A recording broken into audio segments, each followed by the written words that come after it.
হাসরের মাঠে আমি যেন আল্লাহর আরশের নিচে ছায়া পাই, আমি যেন পুলসিরাত বিদ্যুতের মতো পার হয়ে যাই, কবরে আমার মুনকার নেকিরের সুয়াল জবাব যেন সহজ হয়, এই চিন্তা ফিকিরগুলো যদি কারো মধ্যে থাকে, তাহলে এর জন্য চেষ্টা, মেহনত, হিম্মত, প্রচেষ্টা, প্রতিটা জিনিস তাকে এই যৌবনেই করতে হবে। হাদিসে আছে রাসূল সাল্লাল্লাহু আলাইহি ওয়াসাল্লাম বলেন, আল্লাহ তাআলা হাসরের মাঠের কঠিন পরিস্থিতিতে 7 শ্রেণীর মানুষকে আল্লাহ তাআলা নিজের আরশের নিচে ছায়া দিবেন। ওই হাদিসের এক অংশে নবীজি বলছেন, ওই 7 শ্রেণীর মধ্যে এক শ্রেণী হলো ওই যুবক শাবুন নাশাআ ফি ইবাদাতিল্লাহ। ওই যুবককেও আল্লাহ তাআলা হাসরের মাঠের কঠিন ভয়াবহ পরিস্থিতিতে আরশের নিচে ছায়া দিবেন, যেই যুবকটা তার যৌবনকাল আল্লাহর ইবাদতে কাটিয়েছে। যৌবনকাল বড় দামি জিনিস, এটা আল্লাহ তাআলার পক্ষ থেকে একটা বড় নিয়ামত। অতএব যৌবনকাল আল্লাহ তাআলা আমাদের সকলকে আল্লাহ তাআলার ইবাদত অনুযায়ী, আল্লাহ তাআলার হুকুম অনুযায়ী, রাসূল সাল্লাল্লাহু আলাইহি ওয়াসাল্লামের তরিকা অনুযায়ী, সুন্নত মোতাবেক চলনে বলনে কথায় বার্তায় আল্লাহ তাআলা আমাদের সকলকে আমল করার তৌফিক দান করুন। তো বলতেছিলাম, নবম হিজরিতে আল্লাহ রাসূল সাল্লাল্লাহু আলাইহি ওয়াসাল্লাম ওই সময় মদিনায় অনেক দুর্ভিক্ষ ছিল। নবম হিজরিতে মদিনায় অনেক দুর্ভিক্ষ, এমন দুর্ভিক্ষ মুসলমানরা অনেক অভাব অনটনের মধ্যে। ওই সময়টা ছিল গ্রীষ্মকালীন। আল্লাহর নবীর সাহাবীরা অনেক অভাব অনটনের মধ্যে। মদিনার ওই মুহূর্ত ছিল ফসল কাটার সময়। ঠিক ওই মুহূর্তে মক্কার কাফেররা দেখলো মুসলমানদের এই এমন একটা পরিস্থিতি। মক্কার কাফেররা পরামর্শ করে রোম সম্রাটের কাছে একটা পত্র লিখে পাঠালেন। রোম সম্রাটের কাছে মক্কার কাফেররা পত্র পাঠালেন, হে রোম সম্রাট, ইতিপূর্বে তো আমরা মুসলমানদের সঙ্গে অনেক যুদ্ধে পরাজয় লাভ করলাম, কিন্তু এমন একটা এখন মুহূর্ত, মদিনায় আল্লাহর নবী ইন্তেকাল করেছেন, মুসলমানরা বিপর্যয়, গ্রীষ্মকাল, ফসল কাটার মুহূর্ত। ঠিক এই মুহূর্তে যদি আমরা মদিনার মুসলমানদের উপর আক্রমণ করতে পারি, তাহলে আমাদের বিজয় সুনিশ্চিত, অর্থাৎ আমরা ইসলামের উপর আমরা বিজয় লাভ করতে পারব। এই বার্তা যখন রোম সম্রাট কাফের সর্দার তার কাছে যখন এই বার্তা পৌঁছলো, চিন্তা করলো যেহেতু মুহাম্মদ নাই, এখনই উপযুক্ত সময় মুসলমানদের উপর আক্রমণ করার, আমাদেরকে অবশ্যই বিজয় লাভ করতে হবে। ইতিহাসের কিতাবে আছে ওই মুহূর্তে রোম সম্রাট 40,000 সেনা প্রধানদের, 40,000 সদস্যদের একটা বিশাল কাফেলা মদিনার দিকে পাঠিয়ে দিলেন এবং তাদেরকে 1 বৎসরের অগ্রিম টাকা দিয়ে দিলেন, বাতা দিয়ে দিলেন। 40,000 সৈন্যদের কাফেলা মদিনার অভিমুখে রওয়ানা। যখন তারা তাবুকের কাছাকাছি আসলো, ওই মুহূর্তে আল্লাহর নবীর কাছে খবর আসলো। আল্লাহর নবী জানছেন যে রোম সম্রাট 40,000 একটা সৈন্যদের কাফেলা মুসলমানদের উপর আক্রমণ করানোর জন্য পাঠিয়ে দিলেন। এবার আল্লাহর নবী সাহাবীদেরকে ডাকলেন, সাহাবীরা আসো। সাহাবীরা আল্লাহর নবীর ডাকে আসলেন। নবী সাহাবীদের কাছে সব বিষয় খুলে বললেন, সাহাবী, রোম সম্রাট 40,000 মানুষ নিয়ে রওনা হয়েছেন আমাদের উপর আক্রমণ করার জন্য। সাহাবীদের থেকে নবী বিভিন্ন চাঁদা উঠালেন। এরপর নবীও 30,000 সাহাবীদের একটা কাফেলা নিয়ে তাবুকের ময়দানের দিকে বের হলেন। এবার নবী যখন 30,000 সাহাবীদের কাফেলা নিয়ে তাবুকের ময়দানে রওনা, নবী তাবুকের ময়দানের কাছাকাছি যখন আসলেন, রোম সম্রাটের ওই কাফেলার সঙ্গীরা আল্লাহর রাসূলের জীবিত অবস্থার খবর পেয়ে এবং নবী যে যুদ্ধের জন্য প্রস্তুতি গ্রহণ করেছেন, নবী যে সাহাবীদেরকে নিয়ে তাবুকের ময়দানে আসতেছেন, এই খবর পাওয়ার পর রোম সম্রাটের 40,000-এর যে কাফেলা, ওই কাফেলা আবার রোম ইটালির দিকে রওনা হয়ে গেলেন। এরপর আল্লাহর নবীর সাহাবীরা যখন ওই তাবুকের ময়দানে উপস্থিত দেখেন কেউ নাই, সাহাবীরা আবার মদিনার দিকে বিজয়ের ফিরে আসতেছেন। বিজয়ের বেশে সাহাবীরা আবার মদিনার দিকে রওনা হয়ে গেলেন। এই যুদ্ধের মধ্যে কিছু কয়েকজন অক্ষম দুর্বল সাহাবী এবং মুনাফিক ব্যতীত প্রায় সমস্ত সাহাবীরাই আল্লাহর নবীর সঙ্গে যুদ্ধে অংশগ্রহণ করেছেন। ঠিক এমন মুহূর্তে আল্লাহর নবীর 3 জন সরলমনা সাহাবী,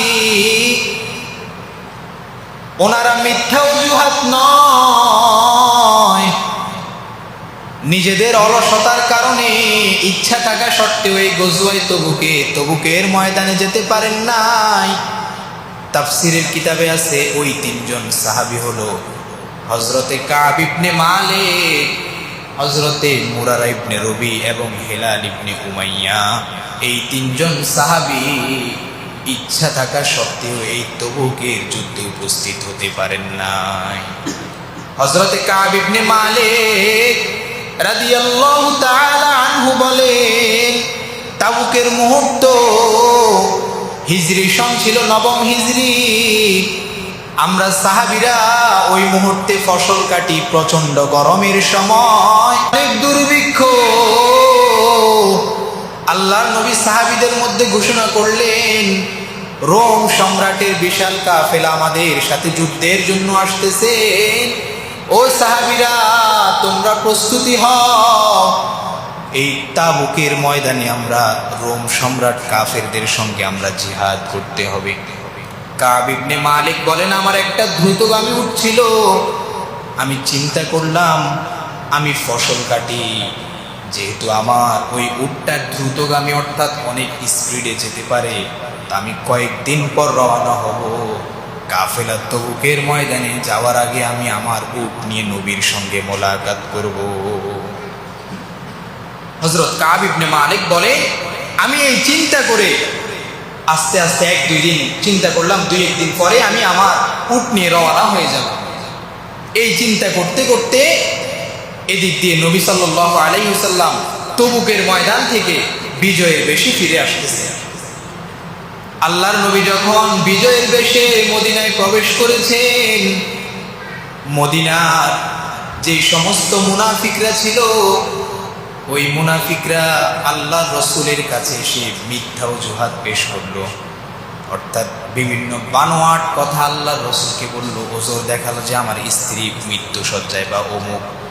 কিন্তু এই 3 জন সাহাবী হযরত কাব ইবনে মালিক, হেলাল ইবনে উমাইয়া, হযরত কাব ইবনে মালিক, মুরারা ইবনে রবি, হেলাল ইবনে উমাইয়া, এই 3 জন সাহাবী আল্লাহ রসুলের কাছে এসে বলেন, ইয়া রাসূলুল্লাহ, মুনাফিকদের মতো যদি চাইতাম আমরাও মিথ্যা অজুহাত আপনার কাছে পেশ করে আপনার থেকে আমরা বিদায় নিয়ে যেতে পারতাম, কিন্তু ইয়া রাসূলুল্লাহ, সাময়িকভাবে যদিও আপনার কাছ থেকে আমরা মিথ্যা বলে চলে যেতে পারতাম, কিন্তু আমাদের যাওয়ার পরে তো আল্লাহ আয়াত নাজিল করে আমাদের মনের আসল অবস্থা আপনার কাছে ব্যক্ত করতে পারত। ওই সময় তো আপনি আমাদের প্রতি স্থায়ীভাবে অসন্তুষ্ট হয়ে যেতেন। অতএব আমরা চাই আমাদের এই দুর্বলতার কারণে, আমাদের অবহেলার কারণে আমরা এই তবুকের যুদ্ধে মুসলমানদের সঙ্গে আমরা অংশগ্রহণ করতে পারি নাই। আপনি আমাদের এই বিষয়ে আপনি আমাদের আরজ কবুল করে নিন। তারা ছিল 3 জন সাহাবী। ওই মুহূর্তে আল্লাহর নবীর মাথা গরম। নবী সমস্ত সাহাবীদেরকে বলল, সাহাবীরা, এই 3 জন সাহাবী কাব ইবনে মালিক, মুরারা ইবনে রবি, হেলাল ইবনে উমাইয়া রাদিয়াল্লাহু তাআলা আনহুম, তোমরা সাহাবীরা 40 দিন পর্যন্ত এই 3 জন সাহাবীর সঙ্গে কোনো ধরনের কথাবার্তা বলিও না। হাদিসে আছে, ইতিহাসের কিতাবে আছে, তাফসিরে আছে, এই 3 জন সাহাবী এত মন সংকীর্ণ হয়ে গেল। হাত্তা ইযা দাকাত আলাইহিমুল আরদু বিমা রাহুবাত, কোরআনের আয়াত আছে যে আল্লাহর জমিন এত বিস্তৃত হওয়ার পরেও ওনাদের জন্য জিন্দেগি জমিনটা মনে হয় অনেক সংকীর্ণ হয়ে গেছে, যেখানে যায় কেউ ওনাদের সাথে কথা বলে না। এবং কি স্ত্রীদেরকে পর্যন্ত আল্লাহ রাসূল বলছেন এই 40 দিন যেন তো ওদের স্বামীর কাছে না থাকে, তাদের সাথে কথা না বলে। কাব ইবনে মালিক বলেন, আমি কাব ইবনে মালিক ছিলাম যুবক, বিভিন্ন প্রয়োজনে আমি বাহিরে যেতাম, সাহাবীদের সঙ্গে বসতাম, কিন্তু কোনো সাহাবী আমার সঙ্গে কথা বলে না, তাকায়ও না। আমার বাকি দুইজন সাথী মুরারা ইবনে রবি আর হেলাল ইবনে উমাইয়া, ওনারা ছিল একটু বয়োবৃদ্ধ, ওনারা বাড়িতে অবস্থান করত। 40 দিন যখন অতিবাহিত হয়ে গেল, কাব ইবনে মালিক বলেন আল্লাহর রাসূল তো ওই মুহূর্তে বলল আরো 10 দিন যেন সাহাবীরা তার সাথে কথা না বলে। 50 দিন যখন অতিবাহিত হয়ে গেল, আল্লাহর নবী সাহাবীদেরকে বলল, সাহাবীরা লাকাদ তাবাল্লাহু আলান নবী ওয়াল মুহাজিরিন ওয়াল আনসার ওয়াল্লাযীনা ইত্তাবাউহু ফি সাআতিল উসরাতি মিন বাদি মা কাদা ইয়াযিগু কুলুবু ফারিকিন মিনহুম সুম্মা তাবা আলাইহিম ইন্নাহু বিহিম রাউফুর রহিম। ও সাহাবীরা যাও, আমার এই 3 জন সরলমনা সাহাবী, আমার এই 3 জন সত্যবাদী সাহাবী, তাদেরকে সংবাদ দাও আল্লাহ তাদের তওবা কবুল করেছেন। আজকে থেকে তোমরাও তাদের সঙ্গে কথা বলবে, তারাও তোমাদের সঙ্গে স্বাভাবিক অবস্থায় থাকবে। তাফসিরে আছে যখন এই সংবাদ সর্বপ্রথম আল্লাহর নবীর যে সাহাবী কাব ইবনে মালিক রাদিয়াল্লাহু তাআলা আনহুর কাছে নিয়ে গেলেন। কাব ইবনে মালিক রাদিয়াল্লাহু তাআলা আনহু বলেন, ওই মুহূর্তে আনন্দে আমি আমার গায়ের জামাটা ওই নবীর সাহাবীকে হাদিয়া দিয়ে দিলাম। এরপর বাড়িতে গিয়ে একটা অন্য জামা পরিধান করে আমি নবীর দরবারে উপস্থিত হয়েছি। কাব ইবনে মালিক বলেন, আমি এত খুশি হয়েছি কারণ ওই বিপদের মুহূর্তে আমি চিন্তায় ছিলাম যে এই 50 দিনের ভিতরে যদি আমি কাব ইবনে মালিক ইন্তেকাল করি, হয়তো আল্লাহর নবীর কোন সাহাবী এবং নবীও হয়তো আমি সাহাবীর জানাজায় অংশগ্রহণ করবে না। চিন্তায় পড়ে গেলেন, যদি আমি মারা যাই আল্লাহর নবীর কোন সাহাবী তো হয়তো আমার জানাজায় আসবেন না, নবীও হয়তো আমি কাব ইবনে মালিকের জানাজায় আসবেন না। এই চিন্তা করে কাব ইবনে মালিক বলেন, আমি অনেক বিপদের সময় কাটিয়েছি। আল্লাহ তাআলা যখন কোরআনের এই আয়াত নাজিল করে দিলেন, লাকাদ তাবাল্লাহু আলান নবী ওয়াল মুহাজিরিন ওয়াল আনসার ওয়াল্লাযীনা ইত্তাবাউহু ফি সাআতিল উসরাতি মিন বাদি মা কাদা ইয়াযিগু কুলুবু ফারিকিন মিনহুম সুম্মা তাবা আলাইহিম ইন্নাহু বিহিম রাউফুর রহিম। আল্লাহ বলেন, নবী আমি আপনার এই 3 জন সরলমনা সাহাবী তাদের তওবা কবুল করেছি এবং আমি তাদের জীবনের গুনাহ মাফ করে দিয়েছি। এরপর ওই সাহাবী কাব ইবনে মালিক বলেন, আমি আমার সমস্ত সম্পদ আল্লাহর রাসূলের কাছে এনে বললাম, ইয়া রাসূলুল্লাহ আমার জিন্দেগিতে আর আমার কোনো কিছুর প্রয়োজন নাই, আমার সমস্ত সম্পদ আমি আল্লাহর রাস্তায় দান করে দিলাম। আল্লাহর নবী বলল, না, সমস্ত সম্পদ দেওয়ার প্রয়োজন নাই, তুমি তোমার সব সম্পদ থেকে কিছু অংশ সম্পদ দাও। ওই সময় উনি খায়বারের যুদ্ধে যেই গনিমতের সম্পদ পেয়েছে ওই সম্পদ রেখে বাকি সব সম্পদ আল্লাহর রাস্তায় দান করে দিলে। এটাই তো ছিল সাহাবীদের আল্লাহ রসুলের প্রতি মহাব্বত। সাহাবীরা নিজের চাইতেও, নিজের জীবনের চাইতেও আল্লাহর রসুলের সঙ্গে আল্লাহর রসুলকে বেশি ভালোবাসতেন, যার কারণে আল্লাহ তাআলা এই 3 জন সাহাবীর ঘটনা কুরআনুল কারীমে উল্লেখ করে কিয়ামত পর্যন্ত সবাইকে শিক্ষা গ্রহণের আল্লাহ তাআলা একটি ঘটনা হিসেবে উল্লেখ করেছেন। এরা 3 জন হলো নবীর একজন সত্যবাদী সাহাবী। হাদিসে আছেন আল্লাহ রসুল বলেন, আসসিদকু ইউনজি ওয়াল কিযবু ইউহলিক। সত্য মানুষকে মুক্তি দেয়, মিথ্যা মানুষকে ধ্বংস করে দেয়। মিথ্যা যদিও সমসাময়িক, কিছু সময়ের জন্য মিথ্যা কথা বলে আপনি মুক্তি পেয়ে গেলেন, কিন্তু দেখা যায় এই মিথ্যা সব সময় গোপন থাকে না। সত্যটা এক সময়, কোনো না কোনো সময় আল্লাহ পৃথিবীবাসীর কাছে প্রকাশ করে দেন।